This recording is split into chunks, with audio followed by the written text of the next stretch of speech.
কি করে পাবো খোদারি রহমত, সবার কিসমতে নেমেছে আধার, ভরে গেছি পাপে নেমেছে জুলমাত। আল্লাহুম্মা সাইয়্যিদিনা মাওলানা মুহাম্মদ ওয়া আলা আলি সাইয়্যিদিনা মাওলানা মুহাম্মদ। दिन की सूरत डूब रही है मुस्तफा की सामने, दिन की सूरत डूब रही है मुस्तफा की सामने, क्या जवाब है रोज महशर मुस्तफा की सामने। बलगल उला बिकमालिही कशफत दुजा बिजमालिही, हसनत जमीअ खिसालिही, सल्लु अलैहि वा आलिहि। আল্লাহ রব্বুল আলামিনের কোরআন আজকে বলতেছে যে ভদ্রলোক কারা। আজকের আলোচনার মূল পয়েন্ট হবে অভদ্রলোক কারা আর ভদ্রলোক কারা। তাহলে আজকের আলোচনার মূল পয়েন্টটা বুঝতে হবে। আল্লাহর কোরআন হিসেবে আল্লাহর কোরআন বলতেছে যে ভদ্রলোক ওই লোকগুলো যে কোরআনের দাবিদার, যারা ইমানের দাবিদার, যারা ইমানদার মনে করে, নিজেকে পরহেজগার মনে করে, নিজেকে মুত্তাকি মনে করে, নিজেকে পাঞ্জেগানা নামাজি মনে করে। আল্লাহ তাআলা বলল, দেখি আমার কোরআন অনুযায়ী কি তাদেরকে সত্যবাদী বলা যায় কি না। তাহলে আজকের আলোচনার মূল পয়েন্টটা হচ্ছে ভদ্রলোক কারা। আল্লাহ রাব্বুল আলামিন বলে, এটা আমার মুখের কথা না, আল্লাহ তাআলা পবিত্র কোরআনুল কারীমে বলল যে ইমানের দাবিতে ভদ্রলোক কারা। আসুন তো আমরা আজকে আল্লাহর কোরআন থেকে জেনে নেই এই ভদ্রলোকগুলো কারা। আপনি ভদ্রলোক না আমি ভদ্রলোক, বা আপনি অভদ্রলোক না আমি অভদ্রলোক। আজকে কোরআন থেকে ইনশাআল্লাহ এটাই আমরা সমাধান চাবো। আল্লাহ তাআলা পবিত্র কোরআনুল কারীমের মধ্যে বিশ্ববাসীকে জানাই দিল, ও পৃথিবীর মানুষ, তোমরা একটা জিনিস লক্ষ্য করো, এই দুনিয়ার জমিনে হাজার হাজার লক্ষ লক্ষ কোটি কোটি মানুষ রয়েছে, কিন্তু আমি আল্লাহ রব্বুল আলামিন সমস্ত মানুষগুলোকে ভদ্রলোক বলি নাই।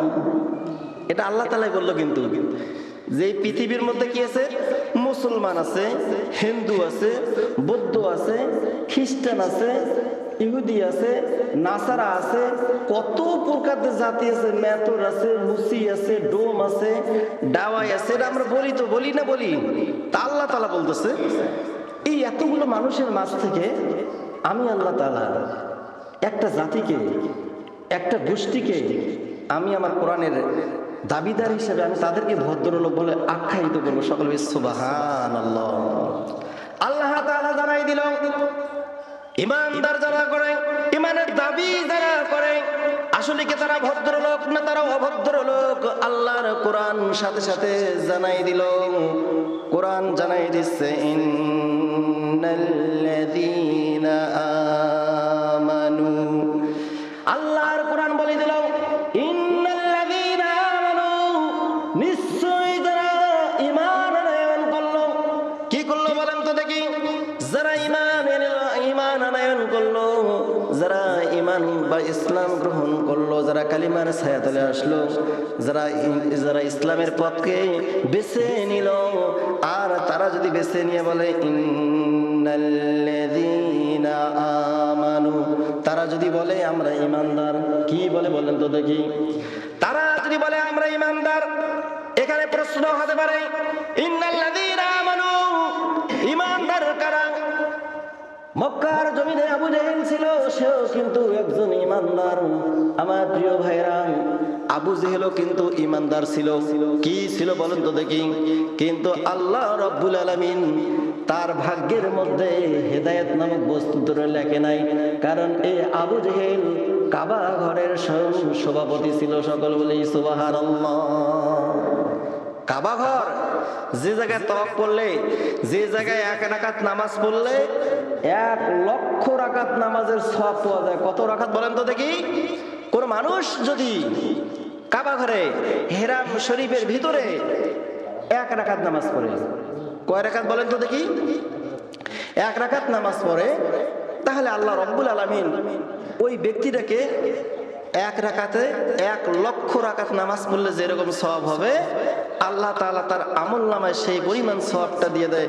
সকলে বলছি সুবহানাল্লাহ। তাহলে যেই জায়গার মধ্যে 1 রাকাত নামাজ পড়লে 1 লক্ষ রাকাত নামাজের সওয়াব পাওয়া যায়, সেই কাবা ঘরের মুসল্লি যিনি ছিলেন তিনি হলো মিস্টার আবু জাহেল। আবার ওই কাবা ঘরের সভাপতি ছিল, আবার ওই কাবা ঘরের আবার চাবিও তার কাছে ছিল। আমার প্রিয় ভাইয়েরা, এই কাবা ঘর রক্ষণাবেক্ষণ করতো কিন্তু মিস্টার আবু জাহেল।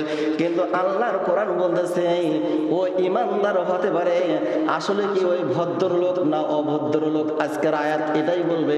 মানে আল্লাহর কোরআন হিসেবে আজকে জানা যাচ্ছে মিস্টার আবু জেহেল যতই কাবা ঘরের সভাপতি হোক না কেন, কাবা ঘরের হিসাব রক্ষক হোক না কেন, কাবা ঘরের যতই দায়িত্ব পালন করুক না কেন, এই আবু জেহেল কখনো ঈমানদার হতে পারে না।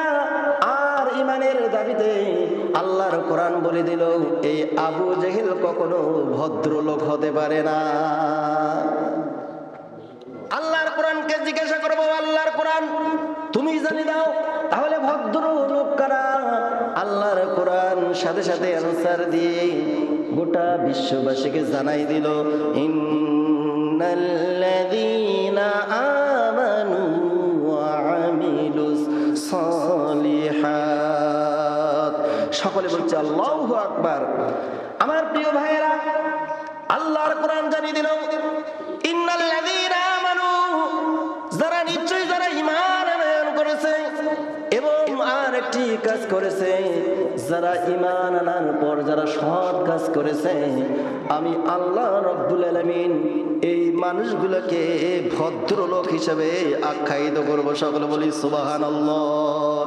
উলাইকা হুমুল খায়রুল বারিয়া।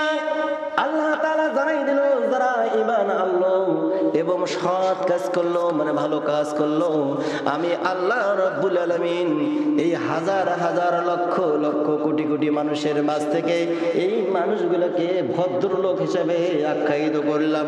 সকলে বলি সুবহানাল্লাহ। তাহলে ভদ্রলোক কারা হলো? যারা ঈমান আনলো, সৎ কাজ করলো। আল্লাহর কোরআন বললো এরাই হচ্ছে ভদ্রলোক।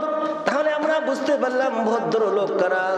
আল্লাহর কোরআনকে বলবো, ও কোরআন, আমরা তো দেখি যে আমরা যাদের সাথে বসবাস করি, আমাদের পাশে হিন্দু লোক আছে, বৌদ্ধ জাতি আছে, খ্রিস্টান আছে, ইহুদি আছে, নাসারা আছে, এইরকম অনেক কয়েক জাতি আমরা একসাথে বসবাস করি। কিন্তু আল্লাহ রাব্বুল আলামিন এই জাতিগুলোকে কেন ভদ্রলোক বললো না? কি বললো না ভাই বলেন তো দেখি? প্রশ্ন হয় কি হয় না? আল্লাহ বলল আমি হিন্দুকে কিন্তু ভদ্রলোক বলি নাই। কি বলি নাই বলেন তো দেখি? হিন্দুকে ভদ্রলোক বললাম না, যারা খ্রিস্টান তাদেরকে ভদ্রলোক বললাম না, যারা ইহুদি তাদেরকে আমি ভদ্রলোক বললাম না, যারা বৌদ্ধ তাদেরকে আমি আল্লাহ রাব্বুল আলামিন ভদ্রলোক বললাম না, যারা নাসারা পক্ষান্তরে এই মুসলমান জাতি ভিতরে যত জাতি আছে না কেন, যত ধর্ম আছে না কেন, আমি আল্লাহ তাআলা এই জাতির এই লোকগুলোকে আমি কখনো ভদ্রলোক বলি নাই। সকলে বলি সুবহানাল্লাহ। তাহলে ভদ্রলোক কারা হলো? আল্লাহর কোরআন জানিয়ে দিল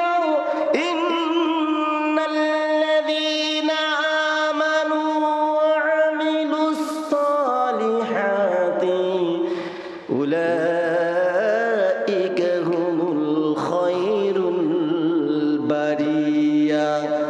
তাআলা জানাই দিল ভদ্রলোক তো এই লোকগুলো হচ্ছে, কারণ একটা হিন্দু কখনো সে ঈমান আনে না, একটা বৌদ্ধ কখনো কোরআনের প্রতি বিশ্বাস স্থাপন করে না, একটা খ্রিস্টান কখনো কোরআনকে বিশ্বাস করে না, একটা নাসারা কখনো কোরআনকে বিশ্বাস করে না, একটা ইহুদি কোরআনকে বিশ্বাস করে না। আল্লাহ তাআলা বলল এই জাতিগুলো কোরআনকে বিশ্বাস না করার কারণে আল্লাহর কোরআন অনুযায়ী এই মানুষগুলাই হয়ে যাচ্ছে অভদ্র লোক। কথা বলেন ঠিক কিনা? আল্লাহ তাআলা বলল এই মানুষগুলো হচ্ছে অভদ্র লোক, আর ভদ্র লোক হচ্ছে যারা ঈমান আনয়ন করলো, সৎ কাজ করলো। আমি আল্লাহ রব্বুল আলামিন এই মানুষগুলোকে ভদ্র লোক হিসেবে আখ্যায়িত করে দিলাম। সকলে বলি সুবহানাল্লাহ। আমার ভাইয়েরা, প্রশ্ন হতে পারে আল্লাহ ভদ্রলোক হয়ে লাভটা কি হবে? আমাদের ভদ্র হয়ে কি হয়ে যাবে? কোরআন সাথে সাথে আনসার দিয়ে দিল, তোমরা যদি ভদ্রলোক হতে পারো তাহলে আল্লাহ রব্বুল আলামিন এই মুহূর্তে তোমাদেরকে একটা মেসেজ দিল, যেই মেসেজটা আল্লাহ তাআলা জানাই দিল, ওয়া'দাল্লাহুল্লাযীনা আমানু ওয়া আমিলুস সালিহাতি লাহুম মাগফিরাতুন ওয়া আজরুন আযীম। সকলে বলছি আল্লাহু আকবার। আল্লাহর কোরআনকে প্রশ্ন করব, আল্লাহর কোরআন আমরা যদি ভদ্রলোক হয়ে যাই, আমরা ইমানের দাবিতে যদি সত্যবাদী হয়ে যাই, তাহলে আমাদের লাভটা কি? কোরআন সাথে সাথে অ্যানসার দিয়ে দিল, ও আল্লাহর গোলামেরা, ও আল্লাহর বান্দারা, তোমরা জেনে রাখো আল্লাহ রব্বুল আলামিন তোমাদেরকে একটা সুসংবাদ দিয়ে দিল। যেই সুসংবাদটা হচ্ছে ওয়াদাল্লাহুল্লাযীনা আমানু, আমি আল্লাহ রব্বুল আলামিন ওয়াদা দিয়ে দিলাম যারা তোমরা ঈমান আনয়ন করলে, যারা ঈমান আনলে, কালিমার ছায়াতলে প্রবেশ করলে, আমি আল্লাহ রাব্বুল আলামিন তোমাদেরকে একটা মহা পুরস্কার দিয়ে দিব। কি পুরস্কার দেব বলেন তো দেখি? আল্লাহ তাআলা বলল এই মানুষগুলোকে একটা পুরস্কার নয়, আমি আল্লাহ রাব্বুল আলামিন দুনিয়াতে দুইটা পুরস্কার দিয়ে দেব। সকলে বলি সুবহানাল্লাহ। এই পুরস্কার দুইটা আল্লাহ তাআলাকে আমরা প্রশ্ন করলাম, যদি আমরা ভদ্রলোক হই, যদি আমরা ঈমান আনি, যদি আমলে সালেহ করি, ভালো কাজ করি, তাহলে আল্লাহকে বলো আল্লাহ আমরা কি পাবো? আল্লাহ সাথে সাথে অ্যানসার দিয়ে দিল, ওয়াদাল্লাহুল্লাযীনা আমানু, তোমরা যারা ঈমান আনলে, ওয়া আমিলুস সালিহাত, এবং ভালো কাজ করলে, সৎ কাজ করলে, তাহলে আমি আল্লাহ রাব্বুল আলামিন তোমাদেরকে একটা জিনিস দিচ্ছি। সেই জিনিসটার কথা আল্লাহ তাআলা পবিত্র কোরআনুল কারীমের মধ্যে বিশ্ববাসীকে জানাই দিল, লাহুম মাগফিরাতুন, আমি আল্লাহ রাব্বুল আলামিন তোমাদের জীবনের সমস্ত গুনাহ খাতাগুলো মাফ করে দিলাম। সকলে বলে সুবহানাল্লাহ। আল্লাহ তাআলা যদি আপনার জীবনের গুনাহগুলো মাফ করে দেয়, আমার জীবনের সমস্ত গুনাহ খাতাগুলো মাফ করে দেয়, তার মানে আল্লাহ তাআলা আপনার গুনাহ মাফ করে দেওয়া মানে আল্লাহ রাব্বুল আলামিন আপনাকে জান্নাতের অধিবাসী বানায় দিবে। সকলে বলি সুবহানাল্লাহ। আল্লাহ তাআলা বলল শুধু কি গুনাহ মাফ করব? না না, আমি আল্লাহ রাব্বুল আলামিন তোমাদেরকে আরেকটা সুসংবাদ দিলাম। সেই সুসংবাদটা হচ্ছে আল্লাহ তাআলা বলল ওয়া আজরুন আযীম, আমি আল্লাহ রাব্বুল আলামিন তোমাদেরকে একটা মহা পুরস্কার দিব। কি পুরস্কারটা দিবে আল্লাহ তাআলা? আল্লাহ তাআলা বলল আজরুন আযীম, মানে সবচেয়ে বড় পুরস্কারটা আমি আল্লাহ তাআলা ওই ঈমানদারদেরকে দিয়ে দেব। সকলে বলি না সুবহানাল্লাহ। তাহলে আপনার আমার মর্যাদা কত বলি? যে মানুষগুলো নামাজ পড়ে না, আফসোস তো তাদেরই জন্য। আল্লাহ তাআলা বলে ইয়া আইয়ুহাল ইনসানু মা গাররাকা বিরাব্বিকাল কারীম, হে আমার গোলামেরা, লক্ষ্য করে দেখো তো তুমি তোমার শরীরের দিকে, তুমি আমাকে আজকে কিভাবে অস্বীকার করতে পারো? মুয়াজ্জিন সাহেব আজানে ধ্বনি দিয়েছে, আজান হয়ে গেছে মসজিদে, তুমি আজকে কিভাবে আমাকে অস্বীকার করে বাসায় বসে থাকো? আল্লাহর ঘর মসজিদে আসতেছে না, সাবধান হয়ে যাও। ইয়া আইয়ুহাল ইনসানু মা গাররাকা বিরাব্বিকাল কারীম, আমি আল্লাহ যদি ইচ্ছা করতাম তোমার চোখ দুটো অন্ধ করে দিতে পারতাম। আচ্ছা বলেন তো আল্লাহ পারতো কি পারতো না? আছে না? আমাদের সমাজে এরকম হাজার হাজার লোক আছে, কারো একটা পা আছে, কারো একটা চোখ নাই, কারো একটি কান আছে, কারো একটি কান নাই। আবার ওর দেখা যাচ্ছে কিছু কিছু মানুষ আছে তার সবকিছু ভালো আছে, কিন্তু নাকটা একটু বাঁকা আছে না? এরকম আছে না?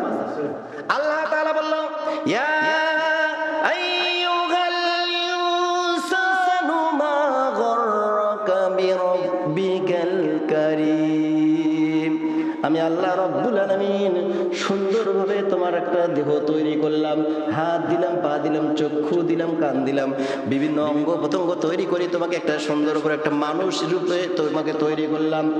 তুমি কিভাবে আমাকে অস্বীকার করতে পারো? যে মানুষগুলো অস্বীকার করে তোমরা সাবধান হয়ে যাও। আমি আল্লাহ রব্বুল আলামিন যখন ধরবো তখন কিন্তু আমার ধরা থেকে তোমরা কখনো নিস্তার পাবে না। আল্লাহর ধরা থেকে কেউ নিস্তার পাবে? কেউ পাবে না। এই জন্য আফসোস তো তাদেরই জন্য যে সমস্ত ভাইগুলো নামাজ না পড়ে বাসায় বসে থাকে, যে সমস্ত যুবক ভাইয়েরা নামাজ না পড়ে মোবাইল চাপ দিচ্ছে, মোবাইলের পিছনে সময় ব্যয় করতেছে। আহারে যুবক, এই মোবাইলই তোমাকে জাহান্নামে নিয়ে যাওয়ার জন্য যথেষ্ট হয়ে যাবে। কথা বলেন ঠিক কি না? আমার প্রিয় ভাইয়েরা, তাহলে আলোচনার মূল পয়েন্টটা হলো আল্লাহর কোরআন হিসেবে ভদ্রলোক কারা আর অভদ্র লোক কারা। তাহলে আলোচনার এইটাই কিন্তু মূল পয়েন্ট আজকে। আল্লাহর কোরআন বললো যারা ঈমান আনয়ন করলো, যারা ঈমান আনলো তারা তার পবিত্র জবানে বিশ্ববাসীকে জানাই দিল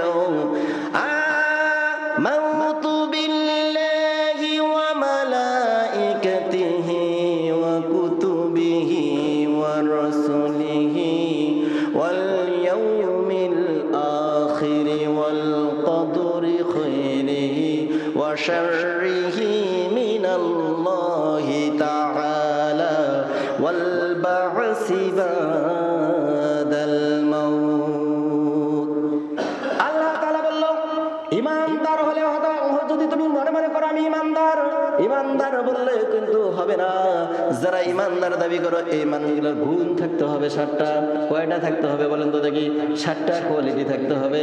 যারা নামাজ পড়ে আর যারা নামাজ পড়ে না তারাও কিন্তু বিশ্বাস করে আল্লাহ একজন আছে। কি আছে বলেন তো দেখি? এই মানুষগুলো যারা নামাজ পড়লো না এরাও বলে যে আল্লাহ আছে, জাহান্নাম আছে, জান্নাত আছে। মানুষ মারা যাওয়ার পর মানুষগুলোকে কবরস্থ করা হয়। আল্লাহ রব্বুল আলামিন জানাই দিল মিনহা খালাকনাকুম ওয়া ফিহা নুঈদুকুম ওয়া মিনহা নুখরিজুকুম তারাতান উখরা। আমরা এটা বলি কি বলি না? আপনি আমি কি এটার অর্থটা জানি? আমরা শুধু সেই দিনে এটাকে স্মরণ করি যেদিন কেউ মারা যায়। হায় রে হতভাগা মুসলমান, অনেকে এই দোয়াটাও জানে না। আছে না এরকম লোক? অনেকে এই দোয়াটাও জানে না। যখন মাটি দেয় কি যে করলো আর কি যে দিল সেটাও জানে না।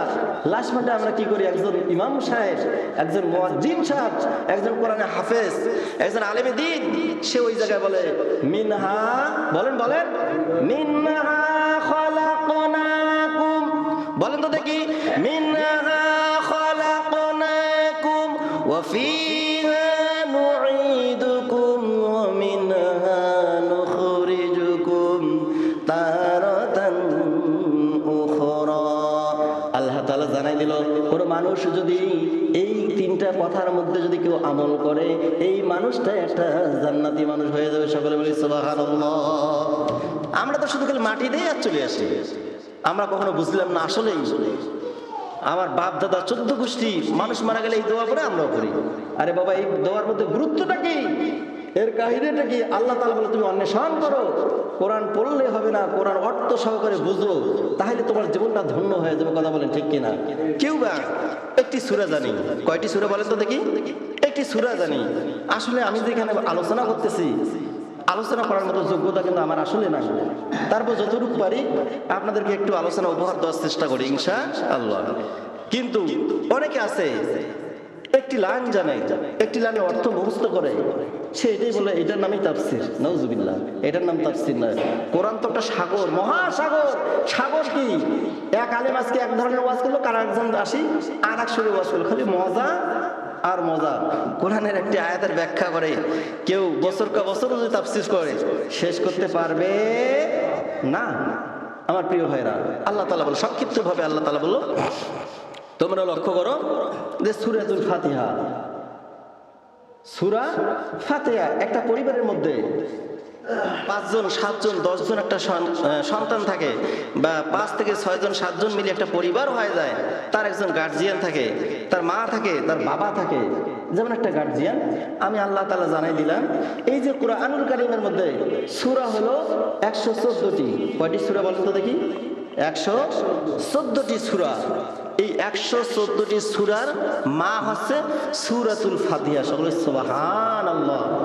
তাহলে বুঝতে হবে, এখান থেকে একটা শিক্ষা গ্রহণ করতে হবে।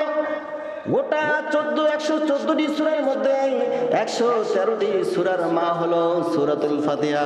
বলেন তো কি সূরা? সূরাতুল ফাতিহা। যেই সূরা না পড়লে আপনার নামাজ হবে না। কথা বলেন ঠিক কি না? আল্লাহ তাআলা বলল, ও আমার গোলামেরা, তুমি লক্ষ্য করে দেখো, তুমি নামাজে দাঁড়িয়ে বলছো ইয়্যাকা না'বুদু। যারা পারেন আমার সাথে ঠোঁট মিলিয়ে বলেন